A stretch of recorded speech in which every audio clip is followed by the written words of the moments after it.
Merci de nous rejoindre pour vous informer, mesdames et messieurs. Bienvenue dans ce journal. Voici les principales articulations.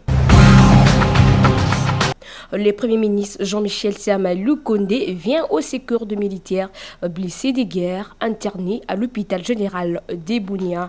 Paiement de la taxe RAM en République démocratique du Congo, la population congolaise exige la suppression totale et définitive de cette dernière. C'est tout pour la vitrine de ce soir. Je l'ai dit tantôt, le médecin directeur de l'hôpital général de Bunia s'est dit satisfait de la visite du Premier ministre Jean-Michel Samalou Kondé aux militaires blessés de guerre internés dans cette institution hospitalière. Nana Kankou pour les commentaires. L'amélioration de leurs conditions de vie et de soins appropriés à leurs administrés était le moment fort de cette visite de solidarité pour encourager des voyants soldats internés à cet hôpital général de Bunia à la suite des différents combats entre les FARDC et les forces négatives en perte de vitesse en Ituri. Se confiant à la presse à l'issue de la visite du Premier ministre Jean-Michel Samalou Kondé Kenge auprès des militaires blessés de guerre pris en charge à l'hôpital général de référence de Bunia, le médecin directeur de cette institution hospitalière, le docteur John Katambuka Kalongo, s'est dit très satisfait de cette visite du chef du gouvernement. Nous sommes très ravis de son arrivée. C'est une très grande bénédiction parce que nous sommes le point du pays le plus béni. Et si aujourd'hui Dieu peut permettre à ceux qu'il soit là. En fait, les blessés de guerre et tous ces gens-là qui arrivent, nous sommes en train de les soigner et tout ça dans la politique de mettre en œuvre les stratégies de renforcement du système de santé en République démocratique du Congo. Profitant de sa visite de l'évaluation sécuritaire et humanitaire à Bunia, le chef du gouvernement central a réconforté moralement les blessés de guerre. Nous terminons cette visite ici à l'hôpital général de Bunia où nous sommes venus visiter nos blessés de guerre, ces militaires, ces vaillants soldats qui vont sur le terrain jusqu'à perdre leur vie sous le drapeau. Nous les saluons tous les jours et aujourd'hui on devait voir dans quelles conditions ils sont traités, ils sont soignés. Il y a encore des efforts à faire, mais toujours est-il que l'État, le gouvernement voudrait être à leur côté. Bon, à Kinshasa, nous avions déjà reçu un rapport.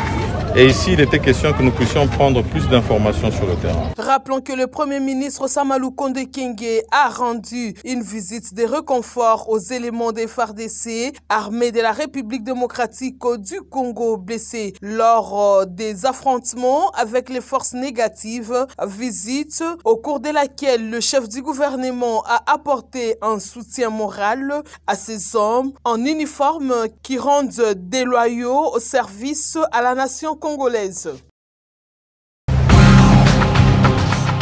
Les présumés détournements à la société commerciale des transports et postes, ce sujet a été évoqué par le ministre des Transports, Chéribin Okende, lors de son entretien avec les cadres et agents de cette société. Le ministre des Transports a précisé que ces fonds ont été affectés avec l'autorisation du Premier ministre. Naomi Kapinga pour les commentaires. Face aux agents et cadres de la société commerciale de transport et postes, Chéribin Okende n'est pas allé au dos de la cuillère. Dans un dialogue social franc, le ministre de Transport, Voies de communication et de désenclavement a fait une mise au point sur le présumé détournement de 1 million de dollars américains alloués pourtant au paiement des arriérés de cotisation de la RDC à l'Organisation maritime de l'Afrique de l'Ouest et du Centre ainsi qu'à la tenue des assises de cette organisation à Kinshasa. Les fonds ont été pris dans la redevance logistique terrestre logée dans un compte séquestre que seul le ministre de Transport et son collègue de Finances ont les prérogatives légales de gérer, a précisé Chéribin Okende, qui a du reste fait des affectations avec l'autorisation du chef de l'État et du Premier ministre. Le ministre ne s'est pas retiré dans son bureau, dans son cabinet, pour que lui-même il prenne la décision d'affecter la RLT dans ses activités de l'OMAOC. Première chose, La défaillance vient de la SCTP qui a détourné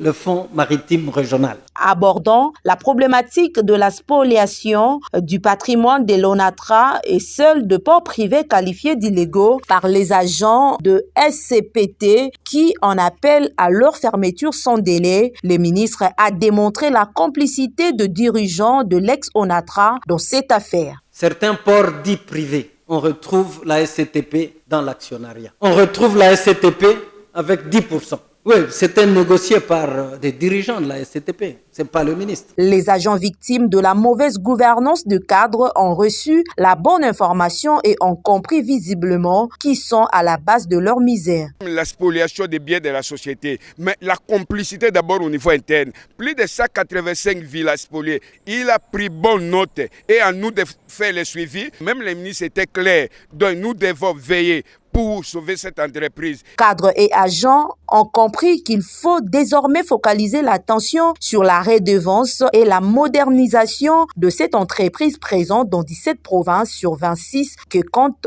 la RDC. Soucié de rendre propre sa municipalité et réduire le phénomène sachet, le bourgmestre de la commune de Limité, Douglas Koulou, projette l'achat des sachets pour faire une autre utilisation, il a dit au micro de Michel Chioyo. Demoranga, olomba jusque quand? Tala pembeni na yo, tala na kala mwana, milangi ya plastique ezo chômer, récupéraka ngo chango na mwa saki, okela kitoko. Moi, bon, au lieu que Oibaka, au lieu que Okende, nous allons ouvrir, nous, la commune de Limité, un point d'achat des sachets plastiques dans une semaine. Vous venez avec des sachets plastiques, nous achetons pour pouvoir les amener à qui peut les recycler. Donc ne voyez plus les sachets plastiques et les bouteilles en plastique comme des déchets, mais comme une marchandise. Même nos agents de type Bopet aussi commenceront aussi. Si vous ramassez pendant que vous travaillez, vous mettez dans un sachet. Nous pouvons même offrir aussi des sachets. Si quelqu'un dit qu'il n'a pas d'emballage, on pourra donner les emballages. Tout ça pour faciliter qu'il n'y ait pas de secret. J'espère que la population de Limité va protéger ses parcs. Et puis le paiement des rames en République démocratique du Congo inquiète les utilisateurs des téléphones cellulaires. Le 1,17 $ de chaque mois, les Quinois disent non et demandent la suppression de cette taxe. Ils ont exprimé leur mécontentement au micro de Anselmi Balinda. Le message qu'ils cessent de nous tromper comme ça. Ils nous trompent. Ils sont là pour voler notre argent. RAM, tu éviter si qu'est-ce qui se passe?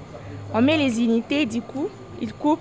Soit disant que vous avez une dette des rames, autant d'unités. Moi, je viens d'acheter une nouvelle SIM Airtel, une nouvelle SIM pour dire que je ne l'ai pas encore utilisée. J'ai acheté la SIM à 1000 francs, vu que c'était une promotion à l'université. Mais à ma grande surprise, j'ai mis des unités. J'ai bien dit que ma SIM était une nouvelle SIM, je viens de l'acheter, mais je paye les unités RAM.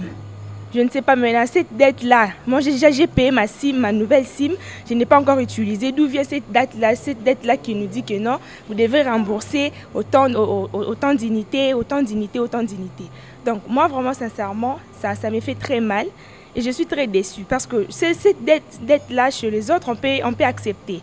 Si ma SIM était ancienne, j'allais accepter, mais une nouvelle SIM, je ne sais pas. Moi, je demanderai au gouvernement de revoir ça et d'arranger avec tous les réseaux qu'on utilise ici dans notre pays parce que jusque-là, moi, ça me tourmente. Donc, quant à eux, de s'arranger pour arranger aussi cette situation. Nous, on dépense le peu d'argent qu'on a pour mettre le méga faire des devoirs. On met, on prend, on coupe, on ne sait pas comment travailler. Le phénomène RAM, pour le moment, ça nous pénalise un peu. Nous ne prévoyons pas, quand nous achetons les unités, que l'on va les couper. Je suis dans une urgence quelconque, je recharge mes unités pour appeler rapidement, je rappelle comme ça, on me bouffe toutes les unités. Alors je ne sais pas quoi faire. La méthode RAM est une bonne méthode aussi d'une certaine mesure. Si ça peut arriver par exemple à nous donner la gratuité de l'Internet par exemple, dans ce sens-là ça peut bien marcher. Mais si c'est seulement pour mettre dans la poche des gens, là ça n'ira pas, vu que ça nous pénalise par rapport à son aspect imprévisible. Les articles de seconde main ou occasion de robe, communément appelés bilokos, font la une de l'actualité dans le commerce à Kinshasa. Le revendeur s'intéresse aux fers à repasser, les ordinateurs, le verre, le tasse, les écrans, les assiettes en porcelain, le téléphone et autres approchés. Quelques revendeurs nous expliquent les avantages de ces commerces. Les vélos, réchauds, ordinateurs, verres, tapis, sacs à dos, canapés et téléphones sont ici où nous sommes sur l'avenue Lokolengue, direction Gambela, dans la commune d'Ngiringiri, où les revendeurs retrouvés sur place nous parlent de la provenance et les avantages de ces commerces dits bilokos. Biloko, c'est surtout mingi na Europe.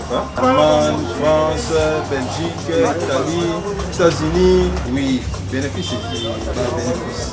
Donc, il faut avoir la taxe à l'État, la contribution peut bailler à faire biso, na bateau ou à fixer par impôt. Biloko, c'est où tu as pas une France, Belgique, États-Unis, ce qu'on a fait. Bénéfice, bénéfice. Bon, le commerce, il y a quand même la bouteille. Mais vous ça ça n'est pas bénéfice. Et tant que vous faites ça, vous parce que sommet, vous soyez et après, on se lève. On a mis le cause. On est à faire une idéologie au pouvoir. On gagne à rater. Mais pour vous aider, vous gagnez, vous faites le moment, vous faites un mandat, vous faites un moto, la bloc on a développement de contribuer pour la ligne. Vous avez quand vous faites ça mal, vous avez déjà. Vous avez des cas pour l'autre, vous faites un texte à l'État. L'État peut se profiter par la question. Aux autorités compétentes de s'intéresser à ces commerces qui affluent la caisse du trésor public en baissant le prix de la taxe. Reportage de Marthe et Folia rendu par Trésor Bachicha. Ainsi s'achève ce journal. L'actualité continue sur la Radio 7 online.